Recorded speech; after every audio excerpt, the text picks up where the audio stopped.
உங்கள் அனைவருக்கும் இந்த காலை புதிய நாளின் வாழ்த்துக்கள் குழுவின் சார்பாக.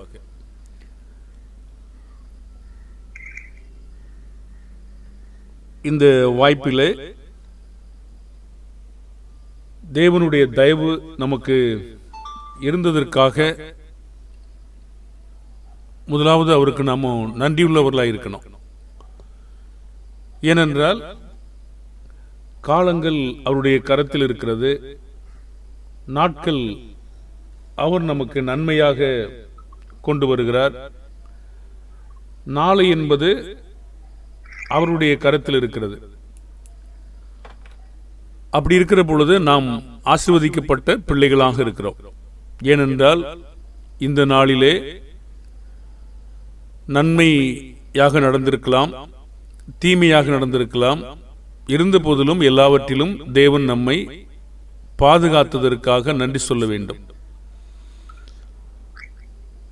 நன்றி அறிதலாக நாம் வாழவும் வேண்டும். சரி, இந்த நாட்களிலே நமக்கு அவர் ஜீவனை தந்ததற்காக நோக்கம் இருக்கிறது. மனிதனை குறித்ததான தேவனுடைய தீர்மானம் இருக்கிறது. ரோமர் 8 28, 29 அன்றியும் அவருடைய தீர்மானத்தின்படி அழைக்கப்பட்டவர்களாய் தேவனிடத்தில் அன்பு கூறுகிறவர்களுக்கு சகலமும் நன்மைக்கு ஏதுவாக நடக்கிறது என்று அறிந்திருக்கிறோம். முதலாவது சகலமும் என்ற வார்த்தையானது பெரும்பாலும் நாம் நினைக்கிறது நல்லது மட்டும் அப்படின்னு தான் நினைக்கிறோம். தேவனுடைய பார்வையில நடக்கிறது எல்லாமே நல்லதுதான். நம்ம கீழே விழுந்தாலும் நல்லதுதான், கை கால் உடைஞ்சாலும் நல்லதுதான், நம்ம பேசினாலும் நல்லதுதான், பேச முடியாமல் போனாலும் நல்லதுதான் என்றா அது எல்லாமே நன்மைக்கு எதுவா இருக்கும். ஒருவேளை நமக்கு அது புரியாம இருக்கலாம், தேவனுக்கு அது அருமையா தெரியும். சகலமும் நன்மைக்கு எதுவாக கொண்டு போவார். யோசேப்புனுடைய நாட்களை பார்த்தீங்கன்னா எல்லா காரியங்களும் அவர் உணர்ந்து கொண்டாரு. தேவன் தான் என்னை முன்னமே இந்த இடத்துல அனுப்பினாரு அப்படின்னு உணர்ந்து கொண்டார். நம்ம ஆதியாகமத்தில் அதை வாசிக்கிறோம். மனுஷங்க நினைக்கிறாங்க இல்ல மனுஷங்க தான் அனுப்பிட்டாங்கன்னு சொல்லி. தேவனுடைய தீர்மானத்தில் நாம் இருக்கிறோம்.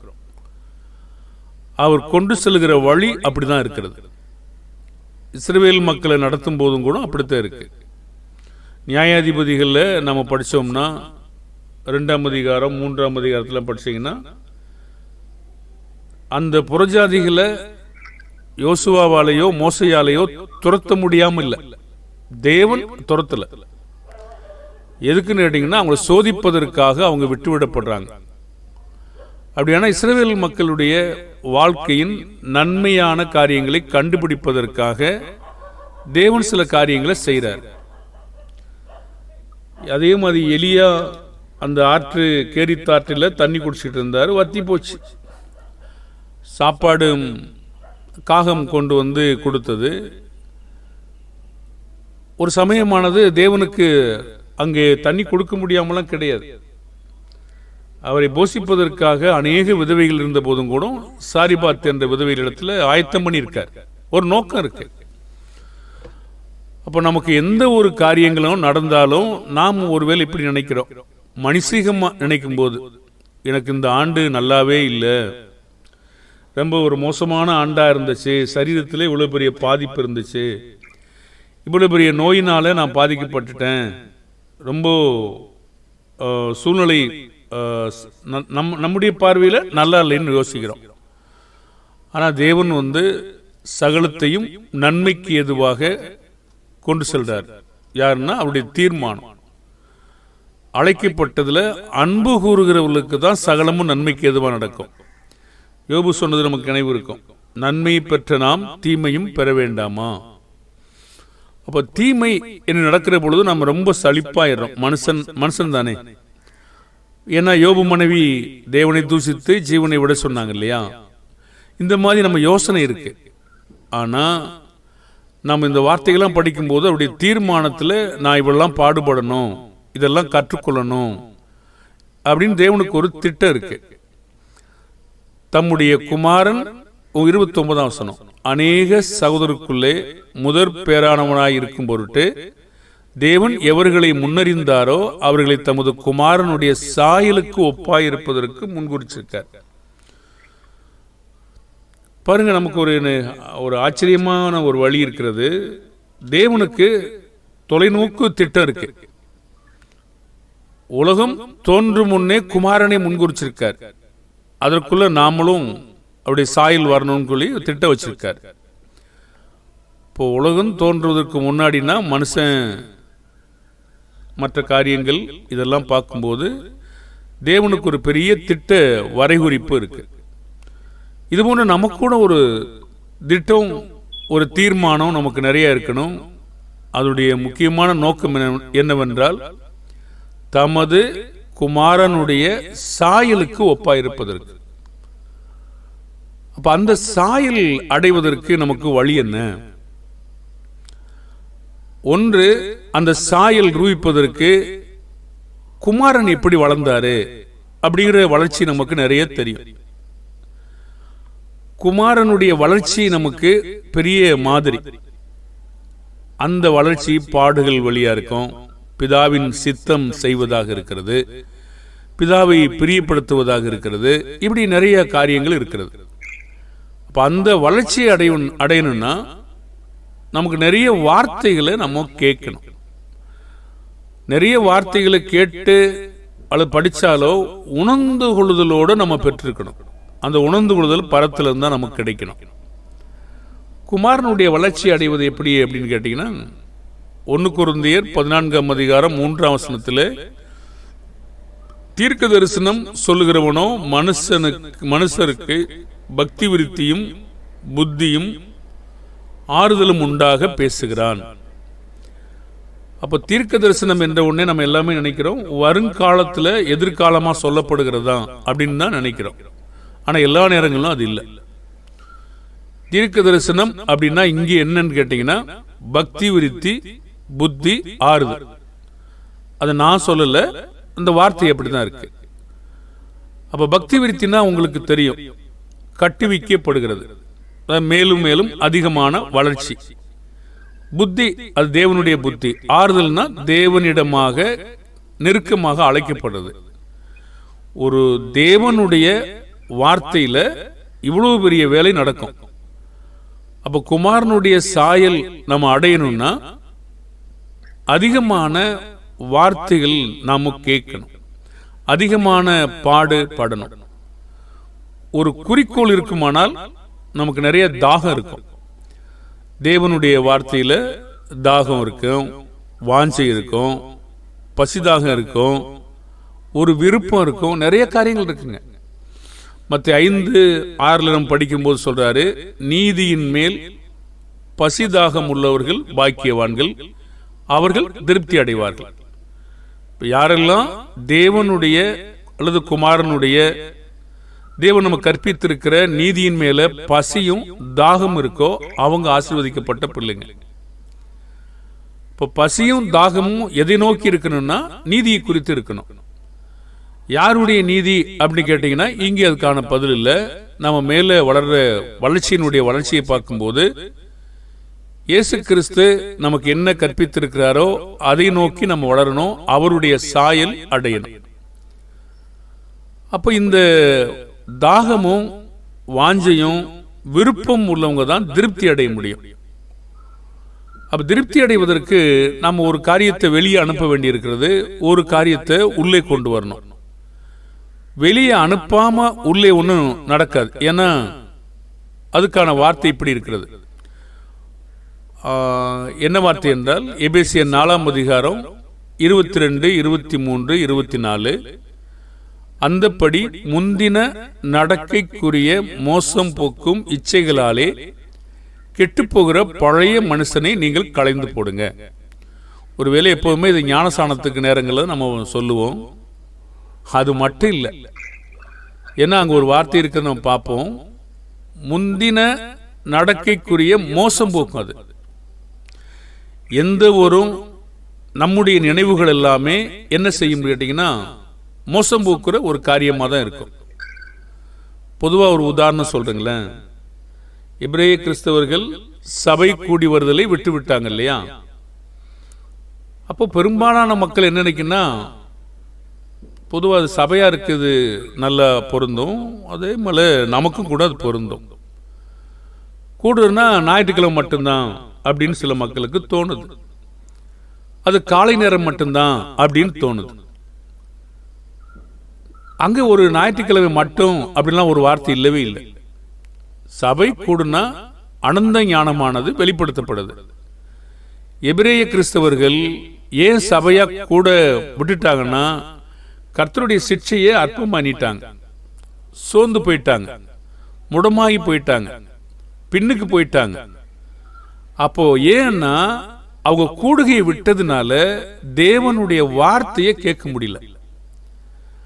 அப்ப தேவனுடைய வார்த்தையை கேட்கலைன்னா அவங்க வளர்ச்சி அடைய முடியாது, அன்புக்கும் நற்கிரிக்கும் ஏவப்படவும் முடியாது. அப்போ கூடுகை என்ற உடனே நம்முடைய நினைவுல இருக்குன்னா, ஓ ஞாயிற்றுக்கிழமை மட்டும்தான் அப்படின்ட்டு பெரும்பாலான மக்களுடைய நினைவுல இருக்கு. நீங்க அங்கங்க கூடுகிற சபையில இப்படிப்பட்ட நினைவு இருக்கும் பாருங்க. காலையில வந்துட்டாங்கன்னா மாலையில வர மாட்டாங்க, மாலையில வர்றாங்கன்னா காலையில வர மாட்டாங்க. இதுல ஒவ்வொருடைய மனநிலை இப்படி இருக்கு. ஏன் அப்படி இருக்கு? புது பழைய மனம், நாமளா ஏதோ கற்பித்து கொடுத்துருக்கிறோம், இந்த மாதிரி ஒரு வேளை கூடுனா போதும். அப்ப கூடுகிற நேரம் எல்லாம் நம் தேவனுடைய வார்த்தையை கேட்டுக்கிட்டே இருக்கோம். அப்போ கூடுனாதான் தேவனுடைய வார்த்தையை கேட்க முடியும். ஏன்னா எபேசியர்ல பார்த்தீங்கன்னா அனந்த ஞானமானது சபையின் மூலமாய் வெளிப்படுத்தப்படுகிறது. இப்போ முந்தின நடக்கை என்ன சொல்லுதுன்னா, நம்முடைய மோசம் போக்குகிற பல்வேறு விதமான நம்முடைய நினைவுகளை கொடுத்து நம்மளை கெடுத்து போடுது. இதை களைந்து போடுங்க. எதுக்குன்னு கேட்டீங்கன்னா 23ஆம் வசனத்துல, உங்கள் உள்ளத்திலே புதிதான ஆவியுள்ளவர்களாகி. இப்போ புதிதான ஆவி வரணும்னா பழைய மனுஷனை நம்ம களைஞ்சு போடணும். பழைய மனிதன் என்ன வேணா நினைப்பான், நம்முடைய விருப்பத்தை போல எது வேணாலும் யோசிப்பான். அப்போ வளருவதற்கு நம்ம செய்யறதுக்கு மெய்யான நீதி, மெய்யான நீதினா ஆப்போசிட்டா வேற நீதியும் இருக்கும் இல்லையா?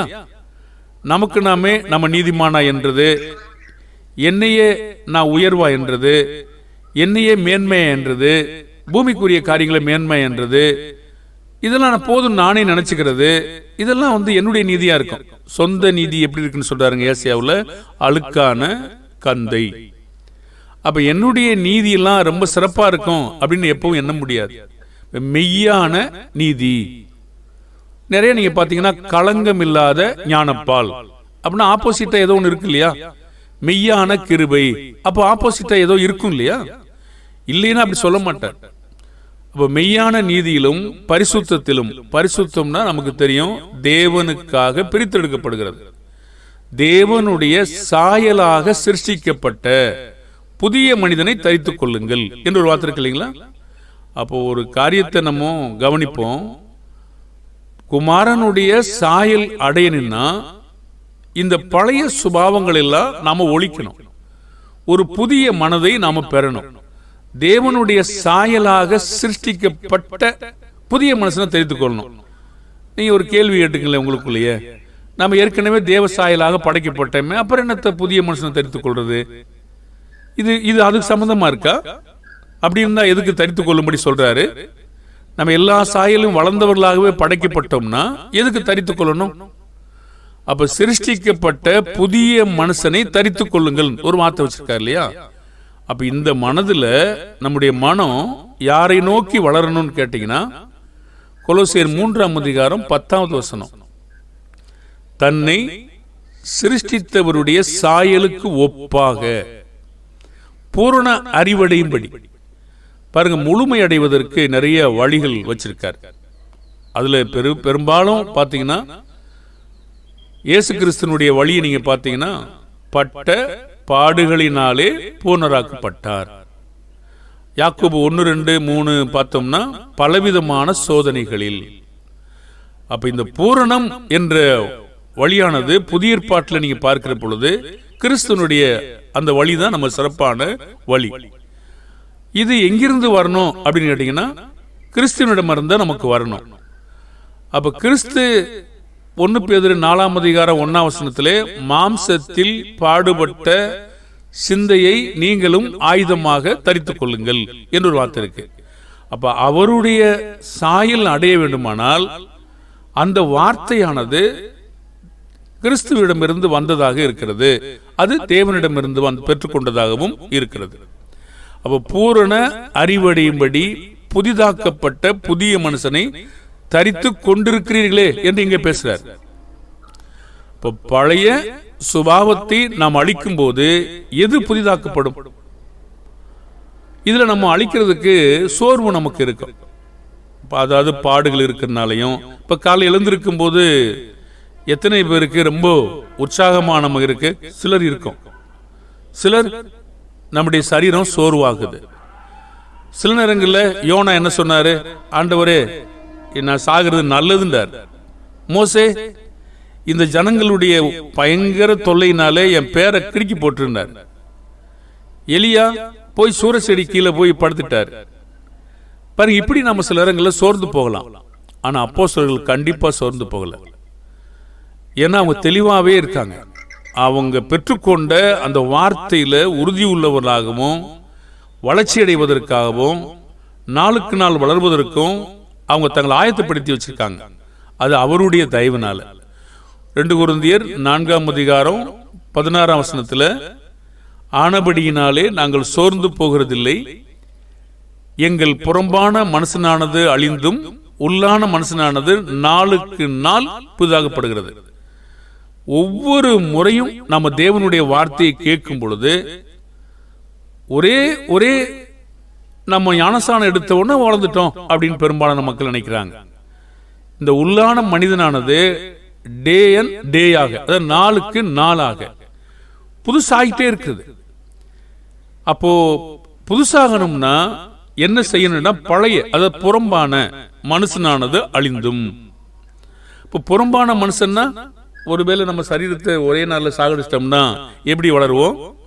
சரீரத்தினுடைய அந்த செய்கைகளை தேவனுடைய வார்த்தை கேட்க கேட்க குமாரனுடைய சாயலுக்காக வளர்வதற்காக நாளுக்கு நாள் என்ன ஆகிறோம்? புதிதாகிட்டு இருக்கோம். அப்ப நம்ம முன்பும் இனியும் இது என்ன வித்தியாசத்தை நமக்கு ஏற்படுத்தும்? முன்னாடி நமக்காக நம்ம பிழைச்சிருப்போம். எபேசியர் 2:1-3 பார்த்தீங்கன்னா அது கர்த்தருக்குள் வருவதற்கு முன்னாடி இருந்த மனது. நிறைய மக்கள் கர்த்தருக்குள் வந்த பிற்பாடும் கூட பழைய மனது உடையவங்களா இருக்காங்க. அது கொஞ்சம் கடினமான சூழ்நிலை தான். 2 கொரிந்தியர் 5:15 சொல்றாரு, பிழைத்திருக்கிறவர்கள் இனி தங்களுக்கென்று பிழைத்திராமல் தங்களுக்காக மரித்து எழுந்தவருக்கென்று பிழைத்திருக்கும்படி அவர் எல்லாருக்காகவும் மரித்தார் என்று தானிக்கிறோம். ஒவ்வொரு முறையும் நாம் படிக்கிறோம். ஆனா ஒவ்வொரு முறையும் நாம் படிக்கும் போது இந்த உணர்ந்து கொள்ளுதல் புதுப்பிக்கப்பட வேண்டும் என்பதுதான் தேவனுடைய விருப்பம். இனி அவருக்காக நாம் பிழைக்கணும். அப்ப இனின்னு சொல்லும் போது ஏற்கனவே என்ன செஞ்சிருக்கிறோம்? ஆட்டோமேட்டிக் அந்த வசனம் சொல்லுது இல்லையா? இனினா ஏற்கனவே நாம என்ன செஞ்சிருக்கிறோம்? தங்களுக்காக பிழைத்திருந்திருக்கிறோம். இனி அப்படி செய்யாதீங்க. இனிமே அவருக்காக நம்ம பிழைக்கணும், நம்ம தீர்மானம் எடுக்கணும். அப்ப எல்லாம் நம்ம புதுசா கொண்டு வரணும், அப்படியே சாயல் அடையணும்னா பழையவைகளுக்கு என்ன நடந்திருக்கணும்? 2 கொரிந்தியர் 5:17 இப்படி இருக்க ஒருவன் கிறிஸ்துவுக்குள் இருந்தால் புது சிருஷ்டியாயிருக்கிறான். பழையவைகள் என்ன ஆயிடும்? ஒளிந்து போயின. எல்லாம் என்னாச்சு? எல்லாம் புதிதாயின. அப்ப எல்லாம் ஒரே நாள்ல நமக்கு புதுசாயிடுச்சா? ஞானஸ்நானம் எடுத்த உடனே ஒரே நாள்ல எல்லாம் புதுசாயிடுச்சா? எல்லாம் என்ன? ஒரு ஆவிக்குரிய ஒரு உள்ளான மனிதன்ல வளர்ச்சி அடைவதற்கு எல்லாம் ஒரு நாள்லே புதிதாகிறது இல்லை. நீங்க 1 பேதுரு 2:1-3 படிச்சீங்கன்னா இப்படி இருக்க ருசி பார்த்தது உண்டானால் என்று ஆரம்பிக்கிறார். நீங்க ஆரம்பிச்சுட்டு சொல்றாரு, நீங்க வளர்ச்சி அடைய வேண்டும் என்றால் எல்லா துர்ச்சைகளையும் ஒழிச்சிட்டு களங்கம் இல்லாத ஞானப்பால் மேல் வாஞ்சியாருங்கள் சொல்றாரு. அப்புறம் பால் இருக்கு. அந்த பால்லையே பலமானது இருக்கு. அந்த பால் ஒரு ஆகாரம், பலமான ஒரு ஆகாரம். எபிரேயர் 5 நம்ம வாசிக்கிறோம். அப்படியான ஒரு புதிய மனதையும் புதிய இருதயத்தையும் பெறணும்னா பழைய காரியங்களே நம்ம ஒழித்து விட வேண்டிய அவசியம் இருக்கு. இப்படி ஒழித்து விட நம்ம எப்படி உருவாகிறோம் அப்படின்னு கேட்டீங்கன்னா, நம்ம மறுரூபமாகிறோம். அதாவது அந்த பிரகாசம் தொடர்ந்து இருக்கிறது. மரண தருவாயில சில வசனங்களை நம்ம வாசிப்போம். என்ன வாசிப்போம்னா, விதையானது விதைக்கப்படுகிறது. கொஞ்ச நாளுக்கு முன்னாக நம்ம சங்கர் அவர்களை நம்ம அடக்கம் பரியல் பண்ணுவதற்காக அனுமதிக்கப்பட்டிருந்தோம். அப்போ நம்ம விதைக்கிறோம். அப்போ விதைக்கும் போது இனிமே அந்த சரீரத்தை புதுசாக வரணும்னா இந்த பூமியில் நம்ம என்ன செஞ்சிருக்கணும்? மகிமை அடைவதற்காக நம்முடைய பூமிக்குரிய செய்கையெல்லாம் நிறைய ஒளிஞ்சிருக்கணும். அப்போதான் ஒரு மகிமையான சரீரத்தை பெற்றுக்கொள்ள முடியும். சும்மா எடுத்துட்டு போய் ஒரு சரீரத்தை நீங்க மண்ணுக்குள்ள போட்டதற்காக புதிய மகிமையான சரீரம் கண்டிப்பா வந்துட முடியாது. பாருங்க, நட்சத்திரத்துக்கு நட்சத்திரம் விசேஷமா இருக்கு. சூரியனுடைய மகிமை வேற, நட்சத்திரத்துடைய மகிமை வேற. அப்ப சொல்லும் போது கடைசியில் சொல்றாரு, மரித்தோரின் உயிர்த்தெழுதலும் அப்படி இருக்கிறது. அப்போ விதை வகைகள் ஒவ்வொன்றுக்கும் அதற்கேற்ற மேனியை தருகிறார். இப்ப சும்மா நம்ம விதைச்சிட்டோம்னா, ரொம்ப அதிக பாடுபடாம வந்தோமா போனோமா இப்படி இருந்துட்டே வந்துட்டோம்னா நம்ம எவ்வளவு மகிமையான சரீரத்தை பெற முடியும்? அப்ப உயிர்த்தெழுதலும் அப்படி இருக்கும்னா, எல்லா மனுஷங்களும் விதைச்ச உடனே ஒரே மாதிரி மகிமையா பெற மாட்டாங்க. ஒரே வகையான சரீரம் இருக்கலாம், ஆவிக்குரிய சரீரம். ஆனா அந்த சரீரத்தில் வித்தியாசமான மகிமை இருக்கும் அப்படிங்கறத அவர் சொல்றாரு. நம்ம அன்னைக்கு போய் பார்ப்போம். அந்த வசனத்துல 1:15 அப்படித்தான் சொல்றாரு.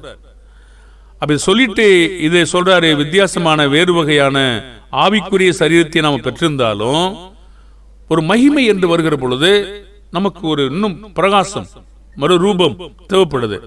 அப்படியான இந்த பூமியில வாழ்கிற நாட்களில் எவ்வளவு நம்ம சாயல்ல அதிகமா வளர்ந்து வர்றோமோ அவ்வளவுக்காக விதை நேர்த்தியாக அதிக பவர்ஃபுல்லா இருக்கிறது. இப்படி பெற நம்ம என்ன செய்யறோம் கேட்டீங்கன்னா, புதுசாகி அலங்கரிக்கப்படுகிறோம். வெளிப்படுத்தல் 21ஆம் அதிகாரம் 1-2 படிச்சோம்னா, பின்பு நான் புதிய வானத்தையும் புதிய பூமியும் கண்டேன். முந்தின வானமும் முந்தின பூமியும் ஒளிந்து போயின, சமுத்திரம் இல்லாமற் போயிற்று. யோவானாகிய நான் புதிய எருசலேமாகிய பரிசுத்த நகரத்தை தேவனிடத்திலிருந்து பரலோகத்தை விட்டு இறங்கி வர கண்டேன். அது தன் புருஷனுக்காக அலங்கரிக்கப்பட்ட மணவாட்டியை போல ஆயத்தமாகப்பட்டிருந்தது. இது ஒரு சபை என்று நம்ம எல்லோருமே புரிந்து கொள்றோம். அப்ப சபையானது அலங்கரிக்கப்பட வேண்டும் என்றால் நம்ம ஒரே நாள்ல ஞானஸ்நானம் நடத்த அப்படியே எப்போதும் போல மனசிகமா உட்கார்ந்து போனோம்னா அலங்காரம் எப்படி வரும்? ஒரு மணவாட்டி அலங்கரிக்கிறதுக்காக எவ்வளவு நேரம் செல்லுது நீங்க பாக்குறீங்களா? ஒவ்வொரு மக்களும் ஒவ்வொரு விதமான பெண்கள் தொல்லை கொடுப்பாங்க. இது சரியில்லை, அந்த சரியில்லை. இப்ப மணவாட்டி அலங்கரிக்கப்பட வேண்டியதான். இப்ப சபையானது அலங்கரிக்கப்பட வேண்டுமானால் எத்தனை காரியங்களை அவங்களை விட்டுட்டு புதுசாக்கணும். அப்போ இது கிறிஸ்துவுக்காக அலங்கரிக்கப்பட்ட மணவாட்டியை போல இருக்கு. அப்ப இதெல்லாம் நம்ம பெற்றுக்கொள்ளணும் அப்படின்னா பழைய சுபாவங்கள் எல்லாம் ஒழித்து புதிய சுபாவங்கள்ல கிறிஸ்துவனுடைய சாயலாக புதிய மனதையும் சிந்தையும் பெறணும் என்பதற்காக ஒரு தீர்மானத்தை, தேவன் கொடுத்த தீர்மானத்தை உணர்ந்து கொண்டவங்களாக இருந்து நாம் மென்மேலும் மறுரூபமாகவும் வளருவோம், புதுப்பிப்போம், பழைய சுபாவங்களை ஒழித்து விடுவோம். பிதாவாகிய தேவன் நம்மை ஆசீர்வதிப்பாராக. ஒரு தீர்மானத்தோடும் ஒரு திட்டத்தோடும் தொலைநோக்கு பார்வையோடு வளர்ச்சி அடைவோம். கர்த்தர் நம்மை இந்த ஆண்டிலே ஆசீர்வதிப்பாராக. நன்றி சகோதரர்களே.